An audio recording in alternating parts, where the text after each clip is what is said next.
ہم اپنے ناظرین کو بتانا چاہتے ہیں ایک یہاں پہ ہمارے پاس ایک اینیمیٹڈ سلائیڈ ہے جس سے آپ دیکھ سکیں گے کہ آپ حضرت اقدس مسیح موعود علیہ الصلوۃ والسلام کی کتب تک رسائی کس طرح حاصل کر سکتے ہیں۔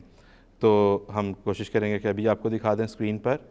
کہ آپ الاسلام ہماری جو ویب سائٹ ہے www.alislam.org اس پر جب آپ جاتے ہیں تو آپ کس طرح سے سیدنا حضرت مرزا غلام احمد صاحب قادیانی مسیح موعود و مہدی موعود علیہ الصلوۃ والسلام کی کتب تک رسائی حاصل کرتے ہیں۔ انہیں ضرور پڑھیں کیونکہ جو سارا پروپیگنڈا جو ہمارے مخالفین نے ہمارے خلاف جماعت احمدیہ کے خلاف اور حضرت مرزا صاحب کے خلاف کھڑا کر رکھا ہے وہ دراصل حضور کی تحریرات کی مس ریپریزنٹیشن کی وجہ سے ہے۔ انہیں غلط طریقے سے بیان کیا گیا ہے، ان کو آؤٹ آف کانٹیکسٹ بیان کیا گیا ہے، کم کر کے گھٹا کے بڑھا کے بیان کیا گیا ہے۔ تو آپ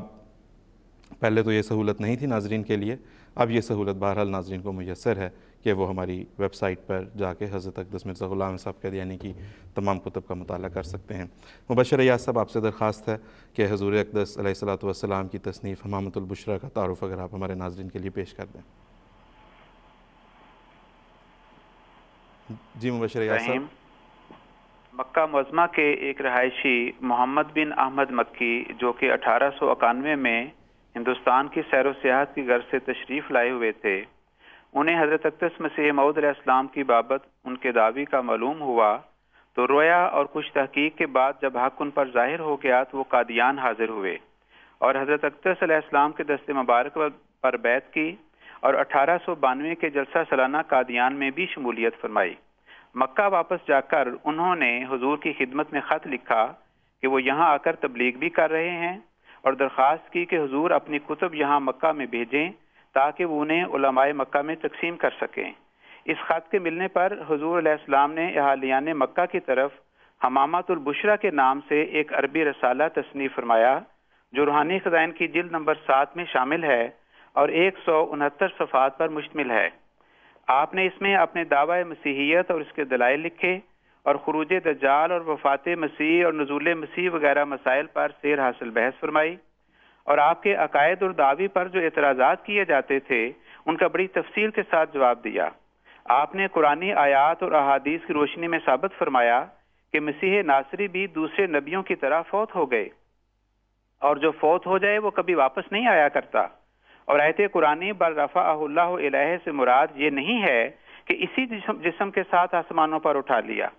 پھر رفع کی بحث میں بہت ہی لطیف نقطہ یہ بھی بیان فرمایا کہ آسمانوں کی طرف رفع تو ہمارے نبی اکرم صلی اللہ علیہ وسلم کا بھی ہوا، حالانکہ سب مانتے ہیں کہ نبی اکرم صلی اللہ علیہ وسلم کا روضہ مبارک مدینے میں ہے۔ حیات مسیح کے عقیدے کے متعلق لکھا کہ یہ کیسے سوچا جا سکتا ہے کہ عیسیٰ علیہ السلام تو زندہ ہوں اور محمد مصطفیٰ صلی اللہ علیہ وسلم کو فوت شدہ مان لیا جائے۔ آپ نے فرمایا کہ دراصل سارے نبی ہی آسمانوں پر زندہ ہیں، جیسا کہ معراج میں نبی اکرم صلی اللہ علیہ وسلم نے آسمانوں پر مختلف نبیوں سے ملاقات فرمائی جن میں عیسیٰ بھی تھے، موسیٰ بھی تھے اور دوسرے نبی بھی تھے، تو اس میں عیسیٰ علیہ السلام کی کوئی خصوصیت نہیں کیونکہ یہ ایک روحانی احیاء ہوتا ہے۔ پھر مسیح اور مہدی کے نازل ہونے کی علامات کا تفصیل سے جواب دیا اور فرمایا کہ اس طرح کی جو نشانیاں اور علامات ہوتی ہیں تو ان میں سے کچھ ظاہری طور پر پوری ہوتی ہیں اور کچھ استعارے اور مجاز کے رنگ میں ظاہر ہوتی ہیں۔ پھر نزول مسیح کے متعلق بہت لطیف پیرائے میں قرآنی آیات اور احادیث نبویہ صلی اللہ علیہ وسلم کی روشنی میں یہ واضح فرمایا کہ اس سے آسمان سے اترنا مراد نہیں، اور پھر یہ کہ اسی عیسیٰ علیہ السلام کا آسمانوں سے اترنا آیت خاتم النبیین کے بھی خلاف ہے، کیونکہ پھر خاتم الانبیاء تو مسیح ہوں گے، اور یہ کہ نزول مسیح کا عقیدہ نہ صرف قرآن کے خلاف ہے بلکہ توحید کے بھی منافی ہے۔ اسی کتاب کے صفحہ 170 پر ایک بہت ہی اہم نقطہ اور ہم سب کے لیے ہمیشہ یاد رکھنے کے قابل ہے۔ آپ فرماتے ہیں کہ جو امام اور خلیفہ وقت کی مخالفت کرتے ہیں وہ سیدھے راہ سے دور جا پڑتے ہیں اور آخرکار ہلاک ہو جاتے ہیں اور ان کا ایمان سلب کر لیا جاتا ہے، اور ان کی خدمت کرنا عنوان سعادت اور ان سے دوستی کرنا خدا تعالیٰ سے دوستی کرنا ہوتی ہے۔ اس کتاب کے آخر پر نبی اکرم صلی اللہ علیہ وسلم کی مدح میں آپ نے ایک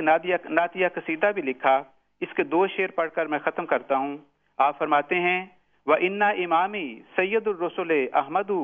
رَضِينَاهُ مَطْبُوعًا وَرَبِّي يَنْظُرُ وَلَا شَكَّ أَنَّ مُحَمَّدًا شَمْسُ الْهُدَى إِلَيْهِ رَغِبْنَا مُؤْمِنِينَ فَنَشْكُرُ کہ یقیناً میرا پیشوا تو رسولوں کا سردار احمد مجتبی صلی اللہ علیہ وسلم ہے. ہم نے اس کو مطبوع کے طور پر پسند کر لیا ہے اور میرا رب دیکھ رہا ہے. بے شک محمد صلی اللہ علیہ وسلم ہدایت کے آفتاب ہیں. ہم نے اس کی طرف مومن ہو کر رغبت کی، پس ہم شکر کرتے ہیں. وآخر دعوانا ان الحمدللہ رب العالمین. جی بہت بہت شکریہ سید مبشر احمد ایاز صاحب. یہ تھا تعارف حمامۃ البشریٰ جو کہ تصنیف لطیف ہے سیدنا حضرت مرزا غلام احمد صاحب قادیانی علیہ الصلوۃ والسلام کی.